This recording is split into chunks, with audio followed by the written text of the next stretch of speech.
UP के हाथरस में corona जांच के लिए पहुंचे कई लड़कों ने हंगामा कर दिया, जिसके बाद पुलिस ने भी सख्त रुख अपनाया। ये सभी लड़के 2 दिन बाद आगरा में होने वाली सेना की भर्ती में शामिल होंगे, जिसके लिए कोरोना टेस्ट की रिपोर्ट जरूरी है। इसलिए उस भर्ती में शामिल होने से पहले ये सभी अपनी कोरोना जांच करवाने पहुंच गए। भीड़ इतनी ज्यादा हो गई कि कई उम्मीदवारों को घंटों इंतजार करना पड़ा। इसी दौरान कुछ लड़कों ने हंगामा करना शुरू कर दिया, जिसके बाद पुलिस ने भी सख्ती दिखाई।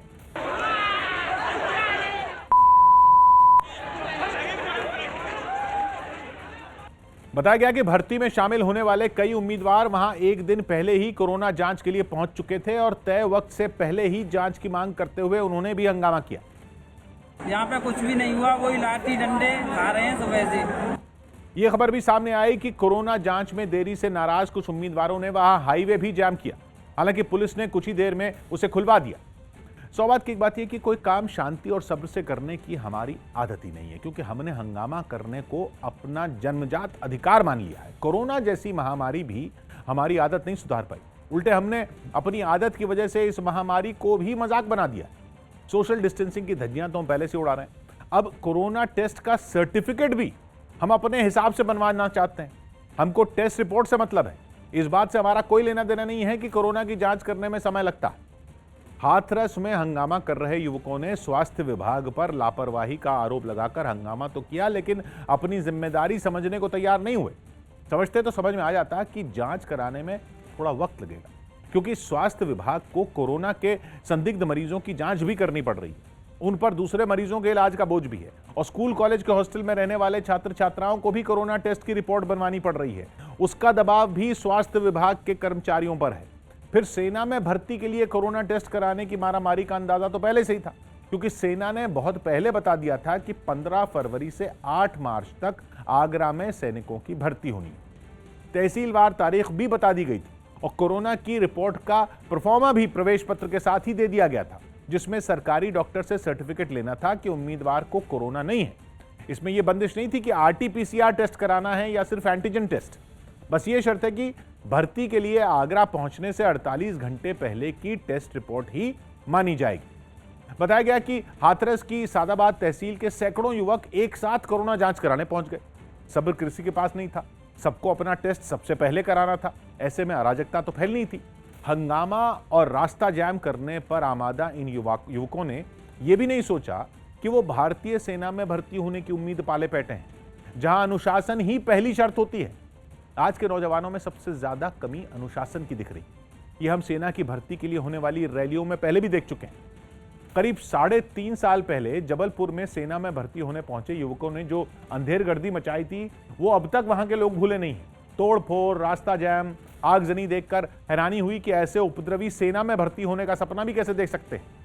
मध्य प्रदेश के ही ग्वालियर में करीब 6 साल पहले भी कुछ नौजवानों ने सेना में भर्ती होने के नाम पर जमकर बवाल मचाया था।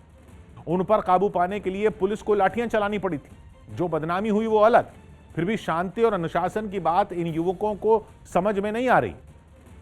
अब माना कि सेना में भर्ती होने का सपना देखना भी एक अनार 100 बीमार जैसा है, लेकिन उसका यह मतलब तो नहीं कि हम ठंडे दिमाग से काम लेना ही बंद कर दें।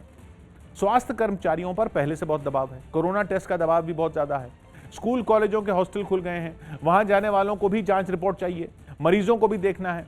सब अगर एक साथ सिर पर सवार हो जाएंगे तो काम किसी का नहीं होगा, हंगामा चाहे जितना भी हो जाए। 26 जनवरी की हिंसा से जुड़े टूल किट मामले में पर्यावरण कार्यकर्ता दिशा रवि की गिरफ्तारी पर सियासी पारा चढ़ गया, क्योंकि कई विपक्षी पार्टियां टूल किट केस में आरोपी दिशा के समर्थन में उतर आई। न्यूज़ 18 के आनंद तिवारी की रिपोर्ट है कि दिल्ली पुलिस ने दिशा रवि से जुड़े कई राज खोले और दावा किया कि उन्होंने किसानों को भड़काने के लिए सोशल मीडिया पर विवादित टूल किट शेयर की और अफवाह फैलाई। यही नहीं, दिशा रवि पर टूल किट को एडिट करने का भी आरोप। खबर है कि गिरफ्तार होने से पहले दिशा ने ग्रेटा थनबर्ग से बात की, जिसमें दिशा ने आशंका जताई थी कि उनके खिलाफ देशद्रोह का केस किया जा सकता है। दिशा रवि को बेंगलुरु से गिरफ्तार करने के बाद दिल्ली पुलिस ने पटियाला हाउस कोर्ट में पेश किया, जहां से उसे 5 दिन की पुलिस हिरासत में भेज दिया गया, जिसके बाद कई विपक्षी पार्टियों ने दिशा की गिरफ्तारी पर सवाल उठाए, जिसमें कांग्रेस सबसे आगे रही और राहुल गांधी और प्रियंका गांधी समेत कांग्रेस के कई बड़े नेताओं ने दिशा रवि के समर्थन में ट्वीट करने शुरू कर दिए। जिस तरीके से उनको अरेस्ट किया गया है कि उन्होंने कुछ भी बोला, इस तरीके का हम माहौल नहीं चाहते हैं अपने देश भर में कि कोई भी अपना आवाज़ उठाएगा तो उसको दबा दिया जाएगा। वहीं बीजेपी ने दिशा रवि की गिरफ्तारी का विरोध करने वालों को मुंह तोड़ जवाब दिया और आरोप लगाया कि कांग्रेस मुद्दे का सियासी फायदा उठाना चाहती है। जिस राजनीतिक दल के पास आज कोई मुद्दा नहीं है, मुद्दाहीन है, वो तो कोशिश करेंगे ही कि कहीं ना कहीं कुछ इनको मामला मिल जाए तो वो उछाल दें। बिहार के दानापुर में सहकारी समितियों के चुनाव पैक्स के दौरान 2 प्रत्याशियों के समर्थक भिड़ गए। इस चुनाव के लिए वहां सुबह 6:30 बजे से शाम 4:30 बजे तक वोट डाले गए और इसी दौरान दानापुर के हेतनपुर इलाके के एक बूथ पर 2 प्रत्याशियों के समर्थकों के बीच लड़ाई हो गई। झगड़े की शुरुआत मामूली कहासुनी से हुई, लेकिन देखते ही देखते बात बढ़ गई और दोनों पक्षों के लोग एक दूसरे से हाथापाई करने लगे। एक आदमी तो कुर्सी लेकर आया जिसे उसने सामने वाले शख्स पर फेंक दिया, जबकि दूसरे लोग एक दूसरे पर मुक्के बरसाते रहे।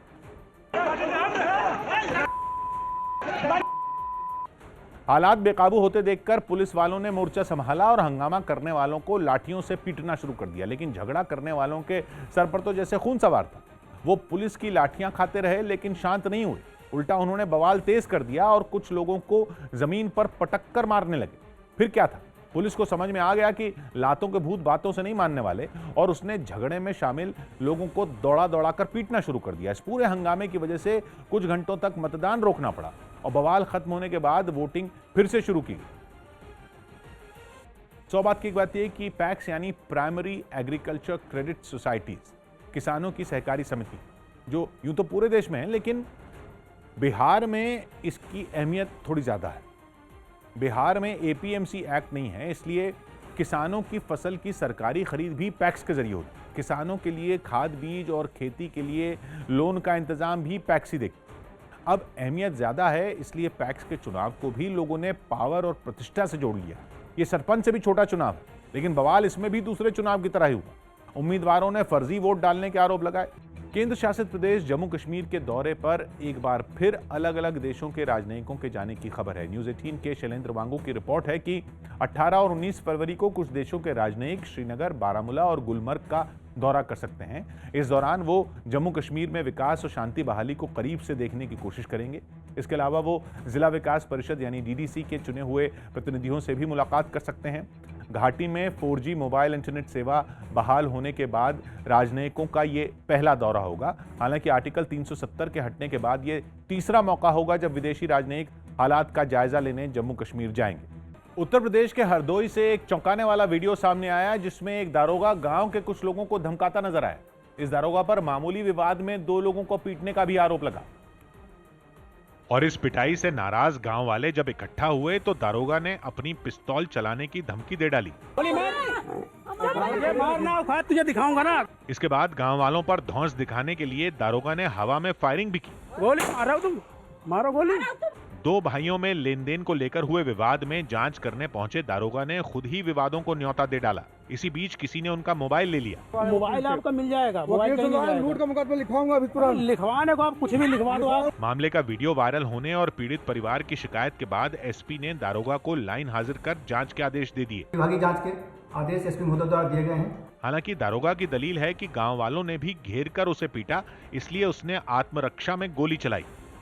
बात की बात यह कि पुलिस वालों को हथियार आत्मरक्षा के लिए ही मिलते हैं, लेकिन कुछ पुलिस वाले उसका इस्तेमाल धौंस दिखाने के लिए भी करते हैं। हरदोई के आरोपी दारोगा ने आत्मरक्षा में पिस्तौल निकालने और गोली चलाने की दलील दी थी, जो पुलिस अफसरों के गले नहीं उतरी, इसलिए उसे लाइन हाजिर कर दिया गया। बताया गया कि दारोगा जिस मामले की जांच करने गया था उसमें वो एक पक्ष से सादे कागज पर दस्तखत करने का दबाव डाल रहा था। मना करने पर दारोगा ने थप्पड़ मारा और एक झगड़े की जांच के चक्कर में नया बवाल शुरू हुआ। कोरोना काल के बाद दिल्ली एनसीआर में मेट्रो का संचालन करने वाली डीएमआरसी ने दिल्ली मेट्रो को कैशलेस करने की तैयारी कर ली है। News18.com की रिपोर्ट है कि मेट्रो में यात्रा के लिए अब लोगों को जल्द ही QR कोड का इस्तेमाल करना होगा। इसके लिए दिल्ली के सभी मेट्रो स्टेशनों के अंदर दाखिल होने के लिए इस्तेमाल होने वाले एंट्री गेट को अपग्रेड किया जाएगा, ताकि लोग बिना किसी चीज को छुए कैशलेस तरीके से किराया देकर मेट्रो में सफर कर सकें।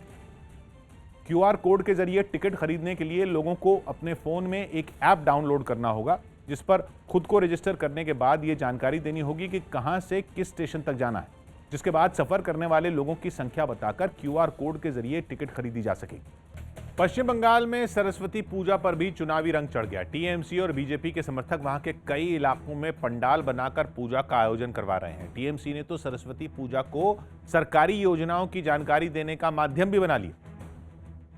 और हुगली के एक पंडाल में सरस्वती की मूर्ति के अलावा ममता सरकार की उपलब्धियों को बताने वाले कई पोस्टर भी लगाए गए। टीएमसी का दावा है कि इस पंडाल को हिंदू और मुस्लिम समुदाय के लोगों ने मिलकर बनाया और उन्होंने ही ममता बनर्जी की योजनाओं के प्रचार का फैसला किया। यहाँ के कार्यकर्ता लोग खुद ने कहा कि नहीं, ममता दीदी से हम लोगों को जो जो चीज मिला है हम वो चीज दिखाएंगे। हुगली जिले के ही श्रीरामपुर में बीजेपी समर्थकों ने भी सरस्वती पूजा का पंडाल लगाया, जिसके बाहर पार्टी के बैज, मास्क और कई नेताओं की तस्वीरों का स्टॉल लगाया गया। बताया गया कि इस पंडाल में पश्चिम बंगाल बीजेपी के कई बड़े नेता पूजा करने पहुंचेंगे। हालांकि नेताओं के पहुंचने से पहले ही वहां राजनीति भी शुरू हो गई और पूजा का आयोजन करने वाले बीजेपी कार्यकर्ता टीएमसी पर निशाना साधने से नहीं चूके। पूजा में और तृणमूल कांग्रेस के सरकार या उनके विधायक हो या एमपी हो या जो भी हो, उनका कोई सपोर्ट नहीं मिलता है। बताया गया कि हुगली जिले में ही करीब 100 से ज्यादा जगहों पर टीएमसी सरस्वती पूजा का आयोजन करवाएगी, जबकि बीजेपी के कार्यकर्ता भी कई जगहों पर इस तरह के आयोजन करवाएंगे। दोनों पार्टियों की ओर से दिखाने की कोशिश की जा रही कि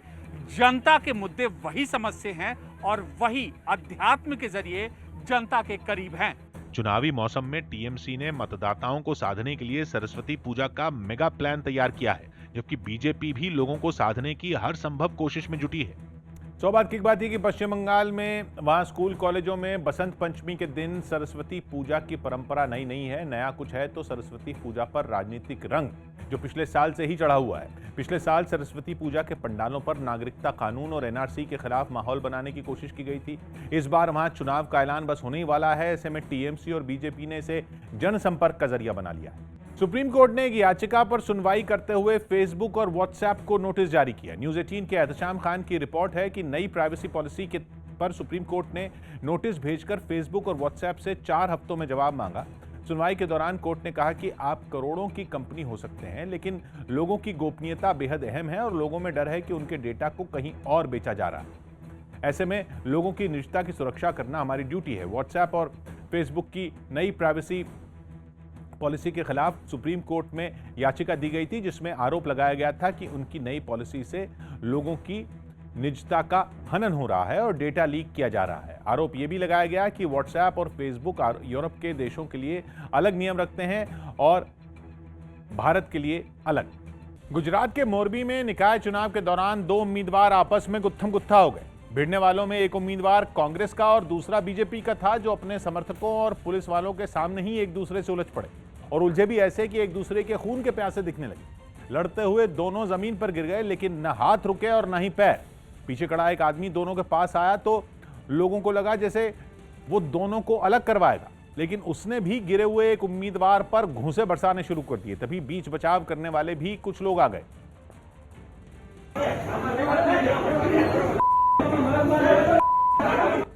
एक को पुलिस ने खींचा और दूसरे को उसके समर्थकों ने खींचकर अलग किया। अगले ही पल दोनों एक दूसरे को छुड़ाकर फिर आमने सामने आ गए। दोनों को कुछ लोगों ने बाजुओं से पकड़कर रोके रखा। ये दोनों उम्मीदवार इलाके में प्रचार से जुड़े किसी मसले पर बात कर रहे थे। तभी कहासुनी हो गई और फिर कहासुनी हाथापाई में बदल गई। हाथापाई भी ऐसी कि दोनों को रोकना मुश्किल हो गया। जब तमाशा खत्म हुआ तब तक कांग्रेस उम्मीदवार की कमीज फट चुकी थी। जिस तरह उसने सिर को पकड़ा हुआ था, उसे देखकर लगा कि उसके सिर में काफी चोट आई है। दूसरी तरफ बीजेपी उम्मीदवार को 2 पुलिस वाले पकड़कर दूर छोड़कर आ गए। सौभाग्य की एक बात यह कि हम लोगों ने चुनावी लड़ाई का मतलब ही बदल दिया है। हमें लड़ाई का एक ही मतलब समझ में आता है कि सामने वाले का सिर फोड़ दिया जाए। लोकतंत्र में चुनावी लड़ाई का मतलब सिर फुटअव्वल नहीं होता भाई। ये समझाने के लिए क्या अब देश में कोई स्कूल खोलना पड़ेगा? दोष हमारा आपका ही। हमने ही कुछ नेताओं के दिमाग में ये फितूर भर दिया है कि दबंगई दिखाने वालों को ही वोट मिलते हैं। मोरबी की ये तस्वीर ज्यादा डरावनी है, क्योंकि अब तक चुनाव में समर्थक एक दूसरे का सिर फोड़ते थे, अब उम्मीदवार उन्हें शांत करते थे। अब उम्मीदवार ही ये बात भूल गए हैं कि वो चुनाव मैदान में है, जहां फैसला वोट की ताकत से होता है। चुनाव चाहे निकाय का हो या संसद का, कोई भी चुनाव फ्री स्टाइल दंगल की तरह नहीं लड़ा जाता। ये बात इन उम्मीदवारों को समझ में क्यों नहीं आई, इसका जवाब हम लोगों को ही ढूंढना होगा। उत्तर प्रदेश के हमीरपुर में 3 साल की एक बच्ची 10 फीट गहरे बोरवेल में गिर गई। यह हादसा उस वक्त हुआ जब वो बच्ची घर के पास खेल रही थी। हादसे की जानकारी मिलते ही पुलिस और प्रशासन की टीम वहां पहुंच गई और बोरवेल में फंसी बच्ची को निकालने की कोशिश तेज कर दी। सबसे पहले बोरवेल के नजदीक ही एक बड़ा गड्ढा खोदने का काम शुरू किया गया और फिर एक आदमी उस गड्ढे में जाकर बच्ची को निकालने की कोशिश करने लगा। गड्ढा खोदने का काम बड़े ध्यान से किया जा रहा था ताकि बच्ची को कोई चोट ना पहुंचे। हालांकि बोरवेल बेहद संकरा होने की वजह से बच्ची तक पहुंचना आसान नहीं था और बच्ची भी लगातार रोई जा रही थी।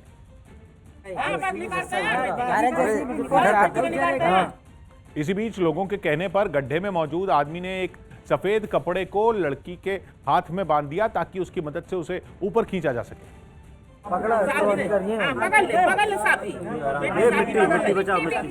और आखिरकार 3 घंटे की मशक्कत के बाद बच्ची को बोरवेल से बाहर निकाल लिया गया, जिसके बाद वहां मौजूद लोग खुशी के मारे ताली बजाने लगे। वहीं हमीरपुर के एसपी ने पुलिस टीम को बच्ची की जान बचाने के लिए इनाम देने का ऐलान किया है।